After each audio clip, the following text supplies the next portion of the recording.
Sebelum kita masuk ke cerita, bagi Mas E dan juga Mbak E yang belum subscribe, silakan klik subscribe sekarang juga.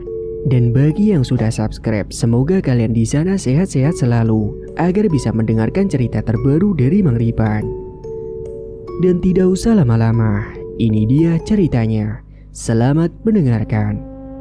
Pak, minta uangnya Pak, ujar seorang gadis kecil yang bernama Fatma yang berjalan terpincang di lampu merah meminta uang kepada para pengendara yang sedang berhenti.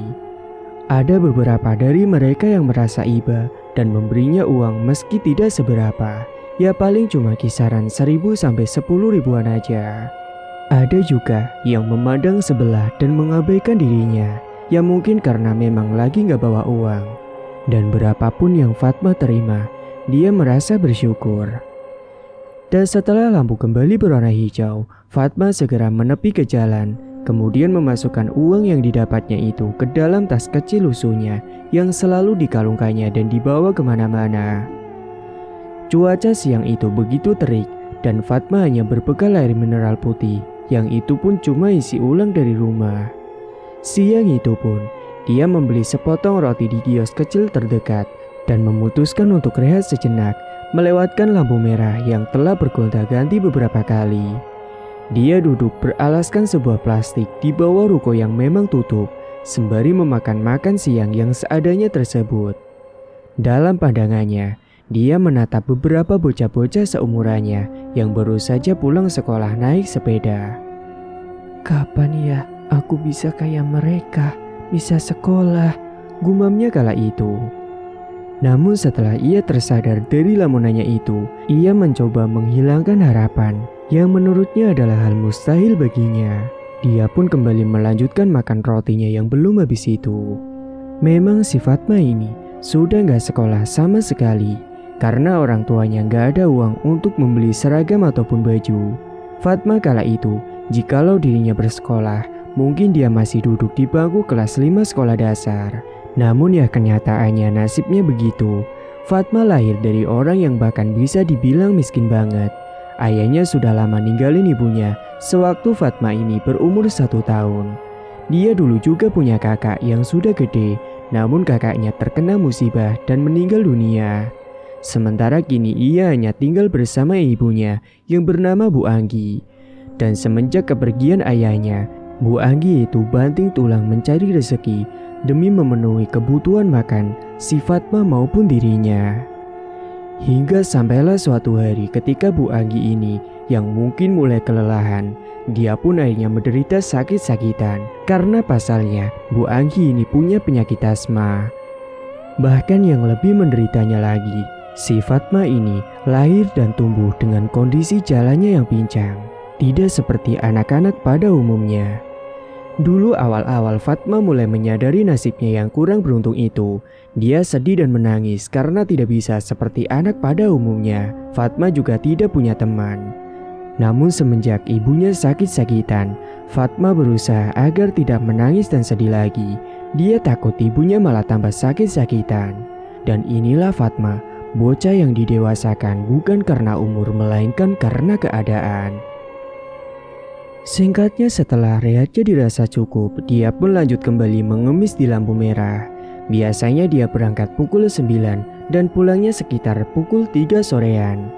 Dulu sebelum ia memutuskan mengemis, dia sempat mencoba mencari kerjaan.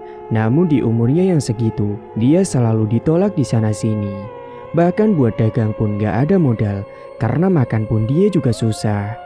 Dan ketika dirinya iseng-iseng coba mengemis, ternyata hasilnya cukup untuk buat makan dan beli obat buat ibunya. Dan akhirnya itulah yang dilakukan Fatma sampai saat ini. Namun, kesialan juga selalu menimpa si Fatma. Ketika kadang beberapa kali, dirinya itu harus mengalami pemalakan dari preman yang ada di pasar situ, yang suka ngadang Fatma dan langsung meminta jatah. Singkatnya kala itu, ada seorang wanita berseragam guru, namanya Vera, sedang berhenti di lampu merah. Dan dia melihat si Fatma yang sedang berjalan terpincang sambil mengemis. Dirinya pun tak tega melihatnya. Permisi Bu, boleh minta uangnya Bu? Ucap Fatma sambil menyodorkan gelas plastik untuk wadah uang.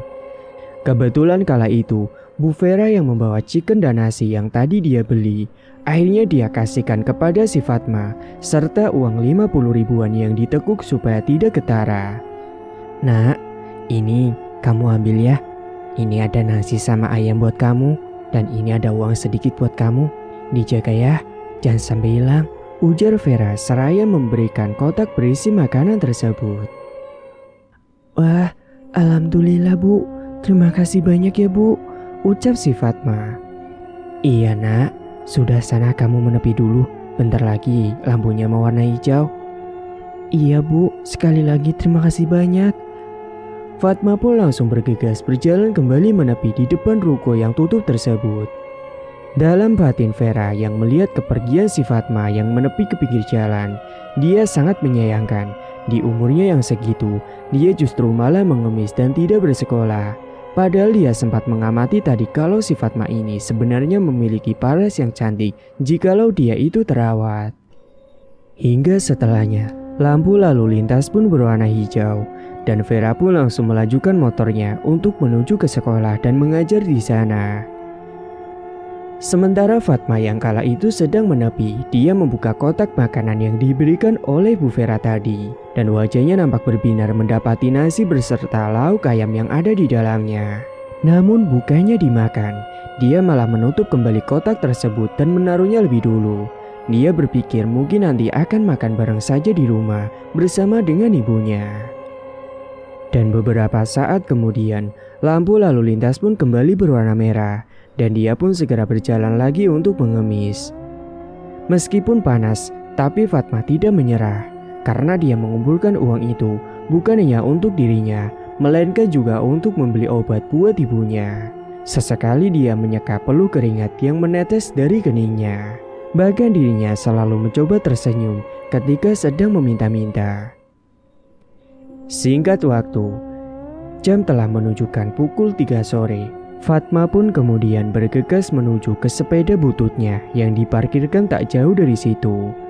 Seperti biasa, kini dia mampir terlebih dahulu ke sebuah apotik untuk membeli obat buat ibunya. Meski dapatnya cuma sedikit, namun dia tetap bersyukur. Dan sebelum dirinya beranjak untuk pulang, dia menyembunyikan sebagian uangnya di jok sepeda yang sengaja dia kasih lubang dan ruang untuk menyembunyikan uang di situ. Buat jaga-jaga, jikalau dirinya itu kena palak lagi nanti saat pulang. Beberapa saat kemudian setelah dirinya sudah mendapatkan obat untuk ibunya, Fatma pun segera menuju pulang ke rumah.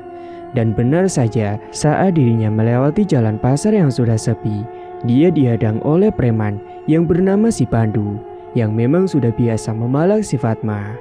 Fatma pun dicegat dan ditahan olehnya, dan dia diancam sepedanya akan dirusak jika tak mau memberikan jatah kepadanya. "Hei bocah cilik, mana jatah setoranmu hari ini? Cepat berikan." Jangan bang." "Oh, berani ya kamu melawan? Cepat mana uangnya? Kalau kamu gak mau ngasih, maka sepedamu ini akan kurusak. Mau kamu?" "Jangan bang," jawab Fatma ketakutan. Namun karena si Fatma tetap kekeh, akhirnya Pandu pun merebut paksa uang sebesar 30 ribu yang ditemukan di sakunya si Fatma. Fatma pun tak bisa melawan karena dirinya hanyalah seorang gadis kecil kala itu.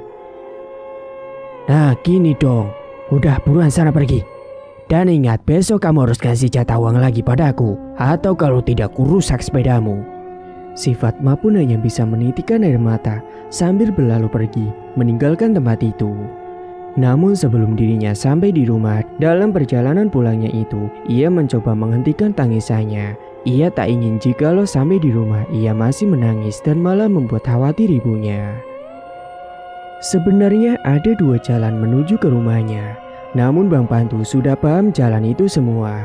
Jikalau lagi beruntung, Fatma ini gak melewati jalan yang ada pandunya. Cuma ya kadang-kadang saja dirinya tetap apes. Singkatnya setibanya di rumah, Fatma langsung bergegas mandi sementara ibunya lagi tidur karena sedang sakit. Setelah dirinya mandi, dia membuatkan teh tanpa gula dan membawa nasi kotak pemberian Vera tadi.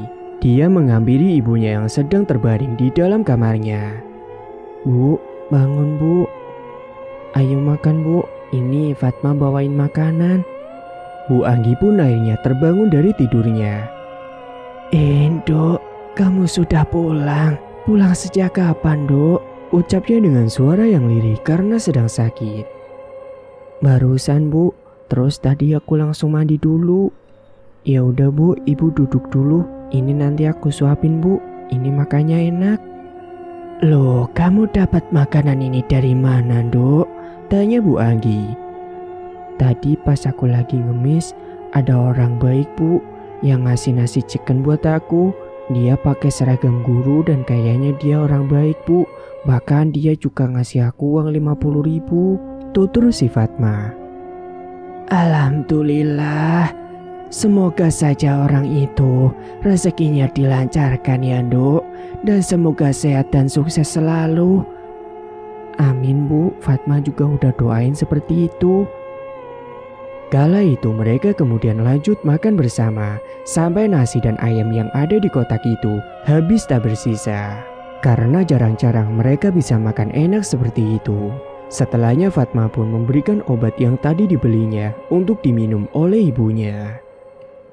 Sebenarnya Bu Anggi ini sedih melihat putrinya yang menggantikan dirinya yang sudah gak bisa bekerja lagi.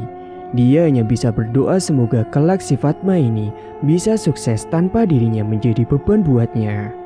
Memang kadang di waktu malam, Bu Anggi ini selalu menangis sendiri. Bukan karena dirinya yang sakit-sakitan, melainkan dia menangis melihat nasib anaknya yang tidak seperti anak kecil pada umumnya, yang selalu mendapat kasih sayang dari kedua orang tuanya. Namun apalah daya, begitulah nasib mereka berdua. Dan hanya doalah yang Bu Anggi pasrahkan kepada Tuhan untuk membukakan jalan rezeki buat si Fatma. Usai makan selesai, Fatma pun menyuruh Bu Anggi untuk dudukkan bentar di luar sekedar cari angin. Bu, ayo keluar dulu, Bu. Dudukkan di teras, cari angin seger. Ibunya pun mengangguk dan segera Bu Anggi dipapah oleh si Fatma menuju ke depan teras dan dudukkan di sana. Lalu si Fatma ini izin lagi untuk bersih-bersih rumah terlebih dahulu, sementara ibunya dudukkan di depan teras lebih dulu. Dan untungnya keadaan rumahnya itu tidak terlalu kotor, hanya debu-debu saja, jadi tidak terlalu sulit bagi si Fatma untuk membersihkan rumahnya itu. Dan alhamdulillahnya meskipun Fatma ini adalah orang miskin, dia tetap rajin beribadah. Itu pun atas ajaran dari Bu Anggi. Bahkan Bu Anggi juga tetap rajin sholat meskipun dalam keadaan seperti itu. Sementara di tempat lain, tepatnya di rumahnya si Vera. Malam itu, ia sedang dudukan sambil nonton TV bersama dengan suaminya, yakni si Reno, yang merupakan seorang pebisnis. Meskipun sebenarnya Vera memiliki suami yang kaya, namun Vera ini tetap mengajar sebagai guru karena memang itu adalah cita-citanya. Dan keluarga kecil mereka pun bisa dibilang orang yang kaya, namun mereka tetap menjadi orang baik dan tidak sombong kepada tetangga-tetangganya. Vera pun kemudian bercerita kepada si Reno tentang dirinya yang bertemu dengan Fatma di lampu merah tadi. Mas, tadi siang pas aku mau berangkat ngajar, terus pas lagi nunggu di lampu merah, aku ketemu sama anak kecil perempuan, Mas. Kasihan dia. Di umurnya yang segitu, sudah ngemis, bahkan kakinya juga pincang. Lah terus kamu ngasih dia uang gak? Ya aku kasih lah, Mas. Aku juga kasihkan makanan aku buat dia. Alhamdulillah. Masya Allah, Dek. Aku bangga sama kamu. Meskipun kita orang berada, jikalau kita mampu, kita harus selalu peduli pada orang yang membutuhkan, bukannya malah mengabaikannya. Ingat ya, Dek. Jikalau kita punya sedikit rezeki, lebih baik kita memberi. Siapa tahu kita bisa membantu meringankan beban mereka. Tutur nasihat dari suaminya. Dan Vera pun senang sekali mendengar nasihat dari suaminya itu. Iya, Mas, aku kasihan banget sebenarnya. Padahal usianya masih segitu. Seharusnya dia masih sekolah loh, Mas. Ya mungkin keluarganya keterbatasan ekonominya, Dek. Makanya dia tidak bisa bersekolah. Iya sih, Mas. Tapi ya, Mas, menurutku tadi kalau aku lihat-lihat, sebenarnya dia itu cantik loh, Mas, kalau dirawat. Semoga aja besok bisa ketemu lagi sama dia, ujar si Vera. Suaminya yang mendengar penuturan dari istrinya tersebut, dia juga penasaran tentang sosok bocah tersebut. Karena dari penuturan cerita si Vera, si Reno ini menganggap si bocah tersebut adalah bocah yang sopan dan ramah. Si Reno juga bersyukur melihat si Vera yang peduli pada orang yang membutuhkan. Memang selama ini Vera dan Reno belum dikaruniai seorang anak sama sekalipun, dan mungkin itu adalah cobaan bagi mereka untuk bersabar. Akhirnya karena malam sudah mulai larut, mereka pun memutuskan untuk segera tidur. Esok paginya, Fatma kemudian bersiap-siap untuk berangkat kembali lagi ke lampu merah untuk memulai aktivitas biasanya. Namun sebelum itu, dia bangun pagi dan segera membeli sarapan di warung terdekat. Dan itu pun dia hanya membeli 1 bungkus nasi saja. Dan itu nantinya akan dimakan berdua dengan ibunya. Karena memang uang yang dimilikinya hanya sedikit setelah kemarin dipalak oleh Bang Pandu dan juga dibelikan untuk obat. Dan setibanya di rumah, dia kemudian makan bersama dengan ibunya, dengan dirinya yang juga menyuapi ibunya. "Bu, ini sarapan dulu, Bu." "Loh, kamu kok belinya 1, Dok?" "Iya, Bu, soalnya uangnya cukupnya beli 1 doang. Kemarin udah habis buat beli obat." "Ya sudah, kalau begitu makan kamu aja ya." "Enggak, Bu, kita makan barengan aja. Lagian kalau 1 aku kan juga nggak habis." Bohongnya kala itu, padahal sebenarnya di waktu siang dirinya itu selalu merasa lapar. Namun ketika Bu Anggi sedang disuapi oleh Fatma, tiba-tiba air matanya mengalir dari pelupuk matanya. Dia benar-benar tidak tega melihat anaknya yang masih kecil seperti itu harus menanggung semua beban hidupnya. "Nak, maafin ibu ya nak. Gara-gara ibu sakit, kamu jadi seperti ini." "Bu, ibu gak boleh ngomong seperti itu." "Gak apa-apa, Bu. Fatma gak apa-apa. Ini sudah menjadi tugas Fatma sebagai anak buat ngejagain ibu. Sudah ya, ibu jangan sedih lagi. Aku gak apa-apa, Bu. Ibu tenang aja. Doain Fatma aja ya, Bu, supaya bisa segera punya uang banyak." Akhirnya Bu Anggi pun mencoba mengelap air matanya, dan dia benar-benar tulus berdoa dalam hati untuk kesuksesan anaknya tersebut. Dan beberapa saat setelah sarapan selesai, Fatma pun bergegas untuk mandi terlebih dahulu. Setelah mandi, dia kemudian berpamitan kepada Bu Anggi untuk segera berangkat ke lampu merah. "Bu, aku berangkat dulu ya, Bu. Ibu di rumah baik-baik." "Iya, Dok. Kamu hati-hati ya di jalan." "Iya, Bu. Assalamualaikum." "Waalaikumsalam." Segera Fatma pun dengan sepeda bututnya, dia menuju ke lampu merah tempat biasa dia mengemis. Jaraknya juga cukup lumayan jauh. Saat dirinya sedang berangkat menuju ke lampu lalu lintas, kala itu dia melihat ada banyak anak seusianya yang sedang hendak berangkat ke sekolah. Hingga beberapa saat kemudian, akhirnya Fatma pun sampai di lampu merah dan dia pun memarkirkan sepedanya. Kemudian dia berjalan terseok-seok karena pincang menuju ke lampu lalu lintas yang kala itu sedang berwarna merah. Dia pun mengacungkan toplesnya dan meminta-minta uang kepada orang yang sedang berhenti di situ. Hingga beberapa saat setelahnya lampu pun berubah menjadi hijau. Dia pun segera menepi dan menunggu lampunya untuk merah kembali. Dan singkatnya ketika lampu hendak berganti berwarna merah, kala itu Fatma bersiap-siap di tepi jalan. Dan tiba-tiba ada sebuah pengendara yang nyerobot begitu saja. Padahal lampu sudah berubah warna merah. Dan akhirnya Fatma pun yang kala itu sedang berjalan, dia pun tertabrak dan dia pun kemudian jatuh tersungkur di aspal. Namun si penabrak itu malah langsung pergi begitu saja. Akhirnya orang-orang yang melihatnya langsung menolong si Fatma, kemudian dibawa menepi di pinggir jalan. Dan untungnya Fatma ini tidak kenapa-napa, dia hanya lecet sedikit aja. "Kamu gak apa-apa, Dek?" "Gak apa-apa kok, Pak. Terima kasih banyak ya, Pak, udah nolongin aku. Terima kasih juga semua." "Iya, Dek, sama-sama. Lain kali hati-hati ya." "Iya, Pak." Dan kemudian mereka pun melanjutkan aktivitasnya masing-masing. Singkat waktu, Siang harinya, Vera yang kala itu kebetulan mau pulang karena sekolah dibubarkan. Vera ketemu lagi sama Fatma. Entah kenapa dia ini ingin begitu kenal dengan Fatma. Dia pun kemudian memutuskan mendatangi si Fatma yang sedang rehat dudukan di depan kios yang tertutup. Ketika Vera menghampiri, dia pun mengucapkan salam kepada si Fatma. Assalamualaikum. Waalaikumsalam. Ibu yang kemarin ngasih saya chicken itu ya? Tanya si Fatma. Iya nak, betul. Kalau boleh tahu nama kamu siapa nak? Saya Fatma bu. Oh Fatma, kenalin, saya Bu Vera. Loh, itu kaki kamu kenapa? Sakit bu, tadi sempat keserempet motor. Ya ampun, kamu gak apa-apa kan? Iya bu, gak apa-apa kok. Cuma tadi lecet sedikit aja. Tapi beneran gak apa-apa kok bu. Aku juga masih bisa jalan. Kemudian si Vera ini mengajak si Fatma untuk mengajak makan siang bersama. Fatma, kamu sudah makan siang belum? Belum bu. Ya udah, ayo ikut ibu yuk. Makan bakso di warung yang ada di dekat sini. Maaf bu. Gak usah bu. Saya nggak enak, nanti malah ngerepotin.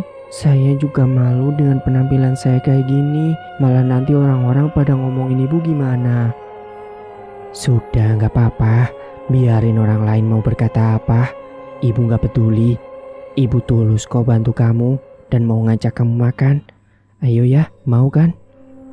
Setelah berpikir sejenak, akhirnya si Fatma pun mau menerima ajakan Bu Vera. Akhirnya mereka pun menuju ke kios bakso yang ada di sekitaran situ. Dan kala itu Vera juga sedikit tanya-tanya tentang kehidupannya si Fatma itu, sembari menunggu pesanannya diantarkan. Fatma, kalau ibu boleh tahu, ibu boleh nanya-nanya soal keluargamu nggak? Iya bu, nggak apa-apa kok. Fatma pun kemudian bercerita sambil makan karena pesanannya telah siap. Dia bercerita kalau dirinya itu semenjak lahir, dia sudah dalam keadaan cacat, yakni kakinya yang pincang. Dan kini juga dia hanya tinggal bersama ibunya yang sudah sakit-sakitan karena ayahnya sudah meninggalkan mereka ketika si Fatma masih berumur 1 tahun. Dia juga bercerita tentang uang yang didapatkannya dari hasil mengemis, yakni adalah untuk makan dirinya dan juga ibunya, dan juga untuk membeli obat untuk ibunya. Vera pun yang mendengar penuturan kisah dari si Fatma, dia pun merasa prihatin dan sedih. Ya Allah nak, kamu sungguh kuat banget. Meskipun kamu masih kecil, kamu tidak malu melakukan itu semua. Dan bahkan kamu lakukan itu demi ibumu. Ibu prihatin nak mendengar kisahmu, tutur si Vera. Ya gimana lagi bu, soalnya nanti kalau aku malu, nanti gimana buat makan sama beli obat ibu. Dan setelahnya mereka pun lanjut fokus memakan baksonya. Waktu itu terlihat wajah Fatma ini bunga sekali ketika makan bakso. Berbeda dengan Vera yang sebenarnya sedang menahan air matanya karena sedih melihat nasib yang dialami oleh si Fatma. Dia sedih mendengar cerita yang dituturkan oleh si Fatma. Dia tidak kuat membayangkan jika dirinya yang berada di posisinya. Dan beberapa saat setelahnya, Fatma terlihat hendak menyisakan separuh porsi baksonya untuk dibawa pulang, katanya buat ibunya. Loh, kenapa nggak dihabiskan Fatma? Kamu nggak suka? Aku suka bu, suka banget malah. Tapi aku mau nyisain separuh buat ibu di rumah, biar ibu juga makan enak. Mendengar hal itu, Vera pun langsung melarangnya. Dia akan membelikan satu lagi saja buat ibunya. Sudah nah, gak usah. Kamu habisan aja ya yang itu. Nanti ibu belikan satu lagi buat ibu kamu di rumah. Wah, beneran bu? Aku jadi ngerepotin dong bu. Enggak kok. Itu habisin ya. Nanti ibu bungkusin lagi satu. Makasih banyak ya bu. Ibu udah baik banget sama Fatma. Iya Fatma, sama-sama. Fatma juga sedikit bercerita soal dirinya yang kadang juga kena palak oleh preman pasar. Vera pun yang kasihan, akhirnya dia akan menemani Fatma pulang hari ini ke rumah. Bahkan hari itu, Fatma disuruh rehat dulu saja ngemisnya. Karena hari itu, setelah mereka makan bakso, Bu Fatma kemudian membungkuskan 2, bukan 1. Dia membelikan lagi 2 bakso untuk di rumah. Dan setelahnya Vera ini mengajak si Fatma untuk belanja keperluan rumah. Dan itu semua dibayarkan oleh Vera. Dan singkatnya setelah hendak menuju pulang ke rumah, Bu Vera mengikuti Fatma dari belakang karena Fatma menaiki sepedanya. Dan benar saja, setibanya di jalan yang biasa ia lewati, dia langsung dihadang oleh Pandu yang hendak memalak Fatma. "Hei Fatma, mana uang jatahmu? Jangan coba kabur kau dariku." Melihat hal itu, Vera pun langsung mendekat dan langsung melindungi si Fatma. "Jangan berani-beraninya sama anak kecil ya. Kamu masih sehat kan? Kamu itu gede, seharusnya kamu kerja, jangan malah-malah anak kecil." "Siapa kau? Mau jadi pahlawan kesiangan ah? Berani-beraninya ikut campur urusanku." "Saya ibunya Fatma," bohong Vera kala itu. "Halah, jangan kau pikir aku itu bodoh. Aku tahu siapa ibunya. Ibunya itu sedang sakit-sakitan di rumah. Palingan bentar lagi dia bakalan sekarat." Jaga ya ucapanmu, dasar manusia yang gak berakhlak." "Diam kau." Kala itu Vera yang hendak membela, namun dirinya yang kalah tenaga. Dia pun akhirnya terjatuh setelah didorong. Fatma pun langsung berteriak dan menghampiri Bu Vera. Dengan berjalan terpincang, dia mendekat ke arah si Vera dan meninggalkan tasnya yang masih tercangkul di sepeda. Kemudian Pandu pun langsung mengambil tasnya si Fatma dan mengambil uang yang ada di dalamnya, lalu pergi begitu saja. Kala itu Vera mencoba berteriak untuk menghentikan si Pandu, namun si Pandu tetap saja berlalu begitu saja karena memang di situ lagi sepi orang. "Sudah Bu, biarin aja. Yang penting ibu gak napa-napa kan?" "Ibu gak apa-apa kok Fatma. Maafin aku ya Bu, gara-gara aku ibu jadi terluka." "Sudah, kamu gak salah kok. Ibu yang minta maaf gak bisa belain kamu." "Aku gak apa-apa kok Bu, aku udah terbiasa dilakuin kayak gini," ucapnya sedikit menahan rasa tangis. "Iya Fatma, kamu gak usah khawatir, ibu baik-baik aja kok," jawabnya, kemudian memeluk tubuh si Fatma agar tidak menangis. Kemudian si Fatma pun berusaha tersenyum untuk menutupi kesedihannya itu agar tidak kelihatan nanti pas tiba di rumah. Bu Vera pun kagum melihat sikapnya si Fatma tersebut. Dan untungnya belanjaannya hari itu tidak direbut oleh si Pandu. Setelah beberapa saat mereka pun melanjutkan pulang ke rumah. Namun setibanya di rumah, Fatma dan Vera dibuat terkejut karena di halaman rumahnya si Fatma sudah dikerumuni orang-orang. "Loh, itu rumah kamu kan? Kok ada rame-rame?" "Aku juga nggak tahu Bu." "Ya udah buruan ayo kita ke sana." Ternyata Bu Anggi telah ditemukan sudah meninggal dunia. Dan yang menemukannya adalah tetangganya yang kala itu hendak berbagi makanan. Ternyata Bu Anggi ini meninggal setelah keberangkatan Fatma tadi pagi. Sontak Fatma pun langsung berteriak memanggil nama ibunya. Dia pun menangis sejadi-jadinya. Dia pun ditenangkan oleh Vera dan juga beberapa tetangganya. "Fatma, kamu yang kuat ya, yang sabar. Ikhlaskan ibumu," ucap si Vera. Namun yang namanya anak kecil, dia masih tetap menangis dan sedih sekali karena kehilangan orang tua satu-satunya yang ia miliki. Singkatnya pemakaman pun akhirnya dilaksanakan hari itu juga. Dan setelah pemakaman selesai, Vera ini izin pamit pulang dulu kepada tetangga Fatma. Dan dia bilang nitip Fatma terlebih dahulu agar ditemani biar tidak bersedih.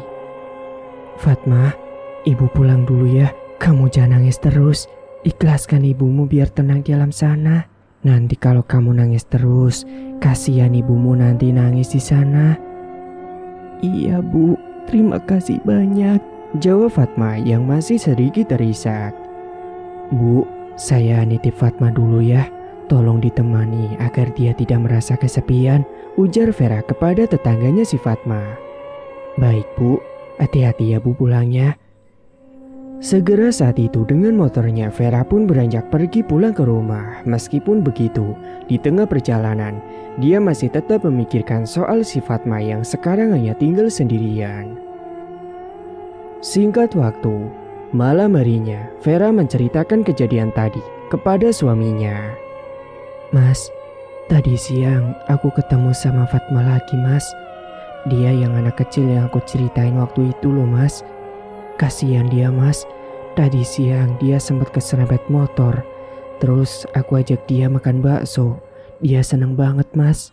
Dan bahkan selama ini waktu dia pulang itu selalu kena palak preman pasar, Mas. Dan lebih sedihnya lagi ketika pas tiba di rumah tadi, ibunya baru saja meninggal. Innalillahi wa inna ilaihi rajiun. Lah emangnya kenapa, Dik? Tanya suaminya. Vera pun menjelaskan tentang cerita yang sudah dituturkan oleh Fatma kalau ibunya ini menderita penyakit asma. Vera kala itu juga menuturkan kalau dirinya tadi sempat didorong oleh si pemalak yang biasa memalak si Fatma. Si Reno pun kesal dengan si pemalak tersebut dan mencoba menanyakan siapa orang tersebut. Kemudian si Vera pun langsung menjelaskan detailnya. Lah terus, itu si Fatma sekarang tinggal dengan siapa, Dik? Ucap si Reno.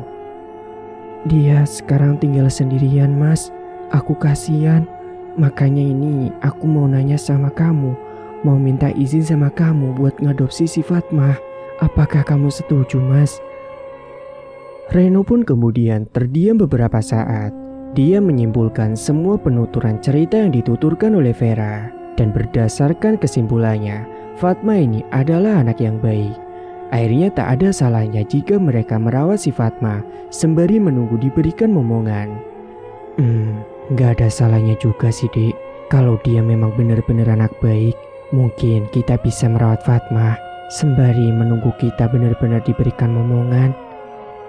Jadi kamu setuju, Mas? Reno pun mengangguk menanggapi pertanyaan dari Vera.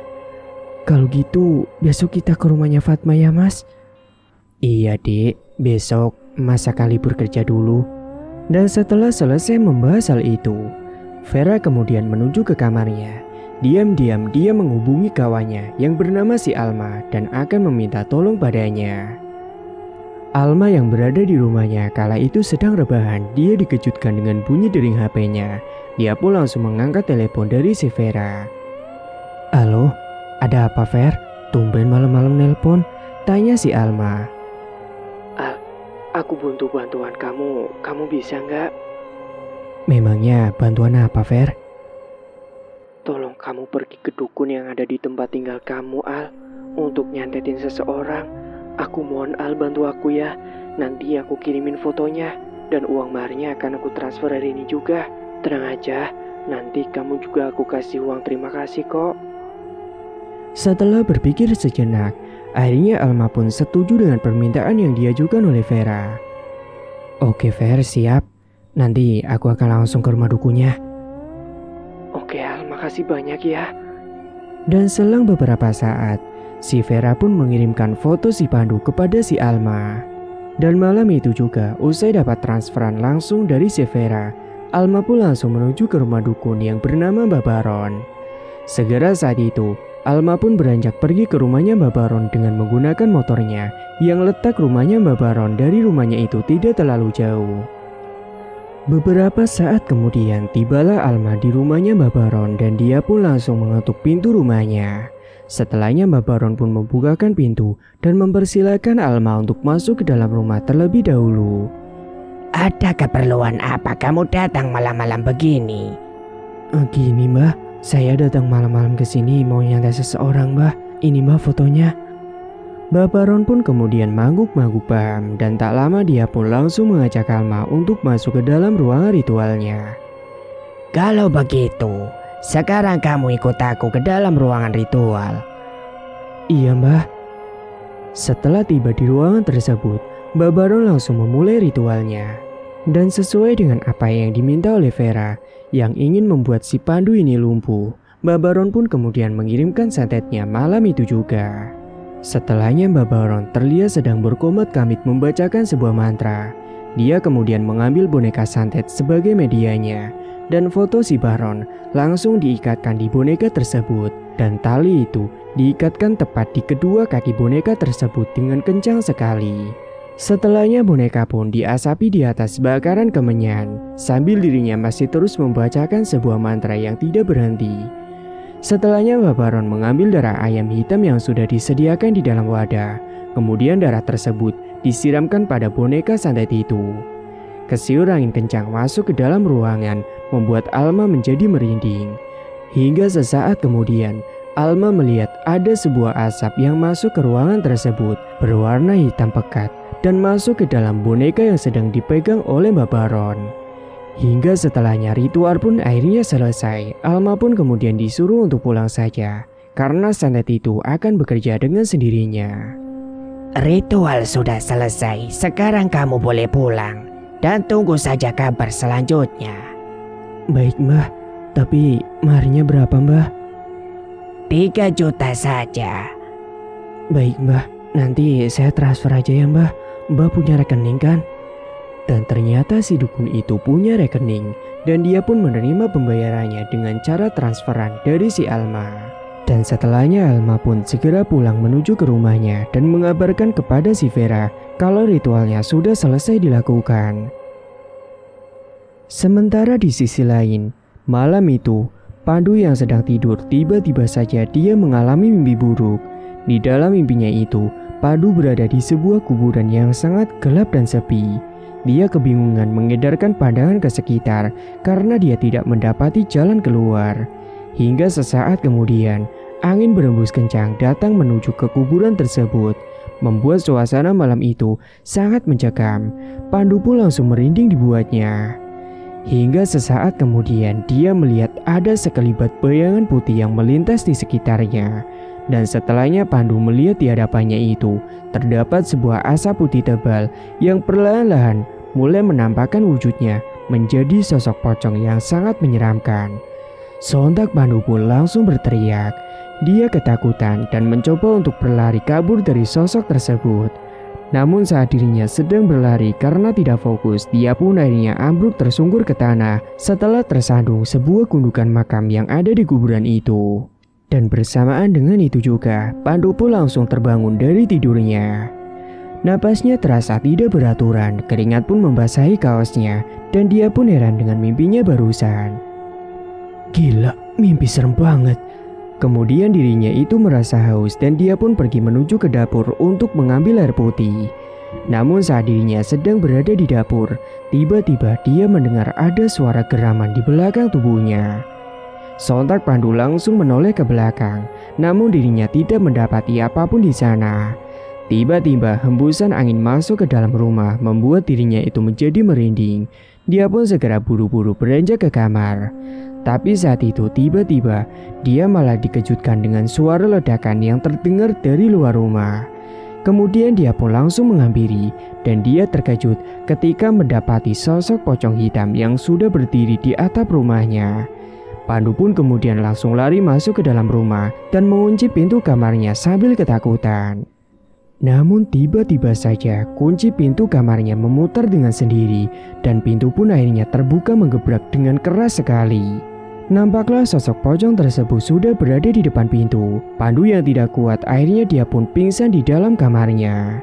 Sosok itu kemudian mendekat dan meludahi kedua kakinya si Pandu.